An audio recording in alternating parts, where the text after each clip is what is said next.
Hello, this is Lord of Limbo. Today, we've got two stories from people who went camping in the woods, only to have something terrifying happen to each of them. Let's get started, but before we do, have you turned off the lights? Make sure the room is dark, and enjoy the video. My name is Kenny. It was the summer of 2021, and a group of friends and I decided to go on a camping trip in a secluded forest I had never heard of before. It was a place far from civilization, no Wi-Fi, no phone signal, and no disturbances except for the sounds of nature. We had been planning the trip for months, and we were all eager to spend a few days surrounded by the stillness of the woods, far away from the busy lives we were living in the city. We arrived at the campsite early in the afternoon, and everything seemed perfect.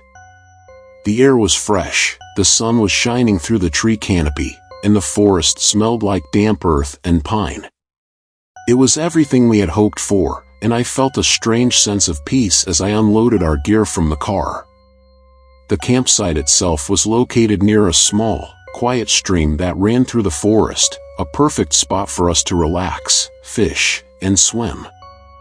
The first night went by without any issues. We sat around the campfire, telling stories and roasting marshmallows. The only sounds were the crackling of the fire, the distant rustling of leaves, and the occasional bird call. It felt like an escape from everything, the perfect getaway. But on the second night, something changed. It was around 2 a.m. when I first noticed it. The air grew thick and still. The usual sounds of the forest seemed to vanish all at once, as though the entire woods had gone silent. I remember glancing at my friends, who had all fallen asleep in their tents, and wondering why I had this uncomfortable feeling. I couldn't shake the sensation that something was off, but I tried to brush it off. After all, it was just a forest, right? I decided to step outside for a moment to clear my head. The moonlight was dim but enough to illuminate the clearing around our campsite. I was standing by the edge of the woods, just beyond the fire's light, when I heard something. A soft, almost inaudible sound, like the faint rustling of footsteps on dry leaves. I froze. It wasn't an animal. It wasn't a breeze. It was deliberate. I turned my head in the direction of the sound, my heart starting to race.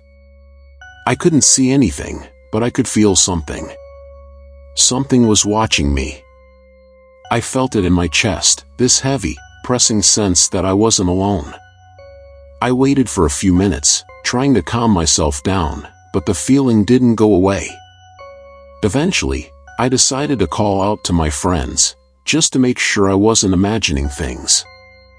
I stepped back into the camp, and I could see them all sleeping soundly. But as I turned to head back to my tent, that's when I saw it. In the distance, just past the tree line, there was a figure standing still, facing me. It wasn't a person.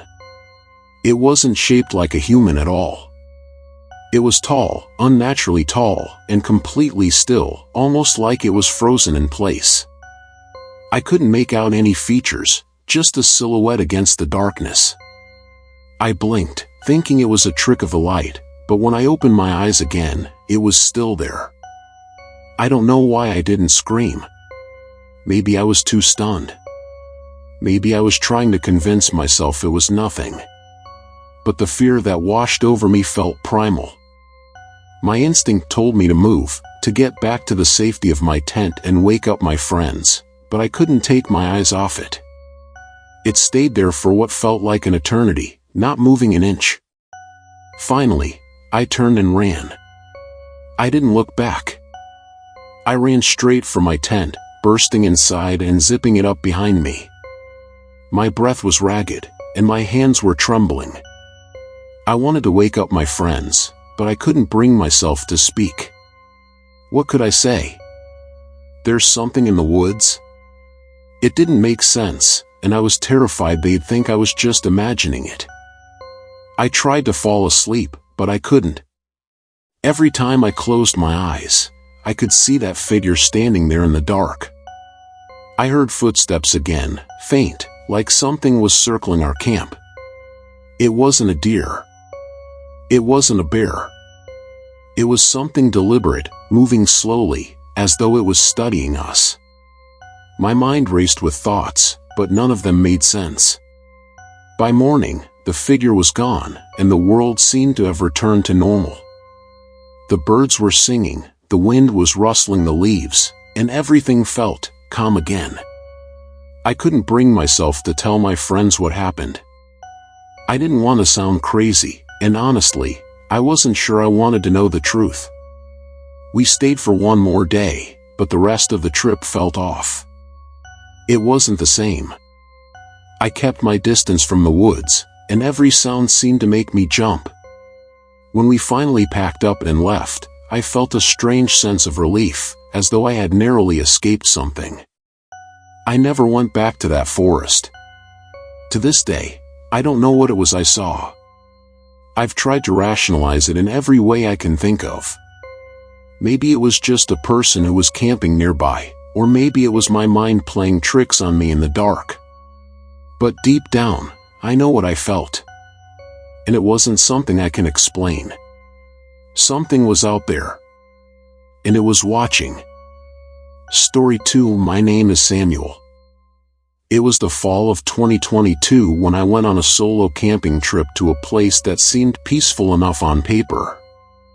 A remote spot deep in the forest, miles away from any town or even other campsites. Just the kind of isolation I was craving after months of stress at work. I had heard about this place from a friend who had camped there a few years prior, claiming it was one of the most serene locations he'd ever been to. I figured it would be the perfect escape. I arrived in the late afternoon, the forest enveloping me in its calm embrace. The ground was soft, covered with moss and fallen leaves, and the sun peeked through the branches in soft beams. I could smell the earthy scent of damp wood and pine, and the sound of a distant stream offered a quiet lullaby. I set up camp near a small creek, unpacking my gear and taking in the surroundings. Nothing unusual, just a beautiful, quiet forest. As the evening fell, the temperature dropped, and I sat by my campfire, watching the flames flicker and listening to the crackling of wood. It was peaceful. Too peaceful. The usual sounds of birds and wildlife had faded, replaced by an unnerving silence. I dismissed it as nothing more than the natural quiet of a fall evening. Maybe the animals were preparing for the cold. But as the night stretched on, things started to feel different. At some point, I became aware of a distant sound, soft, but distinct, a low thudding, like something heavy moving through the underbrush. I stood up, squinting into the darkness, but there was nothing. No movement. The thudding stopped as quickly as it had started, and the silence settled again. I told myself it was just a deer or some other animal, brushing it off. I went to bed that night with an uneasy feeling in the pit of my stomach. But exhaustion eventually won out, and I fell into a deep sleep in my tent. I woke up around 2 a.m. to the unmistakable sound of footsteps outside my tent. Slow, deliberate steps. My heart pounded in my chest. I lay perfectly still, barely breathing, waiting for the sound to stop. It didn't. The steps came closer, and then they stopped, right outside my tent. I could feel the air grow heavy, like something was standing just on the other side of the thin fabric.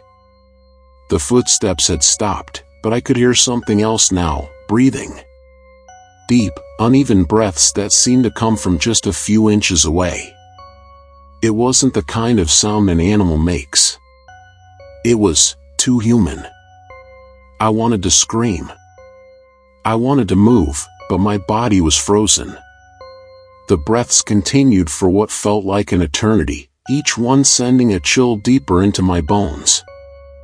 I could hear the rustle of leaves as if the thing, whatever it was shifting its weight from one foot to the other, trying to get closer. After what felt like ages, the breathing stopped. I held my breath, waiting for something, anything, to break the silence. But nothing came. Slowly, almost instinctively, I reached for my flashlight, shining it directly at the entrance of my tent. My hands were shaking, my heart racing, but I had to know. Nothing was there. But that wasn't the worst part. The worst part was the trail of footprints I found outside my tent in the morning light. They were fresh, deep impressions in the soft earth, as if someone, or something, had been standing right where I had heard the breathing. The prints led off into the woods, toward the thickest part of the forest, and then just stopped. No trace of movement beyond that. I didn't know what to make of it. There was no sign of a person, no obvious explanation for the prints. I thought about leaving, but something kept me from packing up and running. Part of me wanted to be rational, to dismiss it as a trick of the light, or maybe some animal I had misinterpreted. But deep down, I knew it wasn't that simple. I decided to stay for one more night, but I couldn't shake the feeling that I was being watched. Every crackling of a twig, every rustling of leaves, had me on edge. I kept hearing those footsteps again, echoing through the forest, but whenever I checked, there was nothing there. And yet, I was sure I wasn't alone. The final straw came the next morning. As I was packing up my tent, I noticed something strange. My gear, which I had carefully arranged the night before, was disorganized. Items had been moved, some were even missing. My food stash, which I had stored safely in a bear-proof container, was gone, and there were marks on the ground, like something had dragged it away. But there were no tracks leading to or from the area. The ground was undisturbed. I didn't stay long after that. I packed everything in a frantic hurry, barely taking the time to make sure I had everything. As I drove away, I looked back at the forest in my rearview mirror, and for a split second, I thought I saw a figure standing at the edge of the trees, watching me leave. I don't know what happened in those woods. I don't know who or what was out there. But I know that something wasn't right. I've gone camping many times, but I've never felt anything like I did there. I never returned to that place. To this day, I can't shake the feeling that whatever it was that followed me in the night is still out there, waiting. That's it for today's stories. What did you think? Now you know camping isn't always as safe as it seems, so be careful the next time you head out. That's all for today. Thank you so much for watching.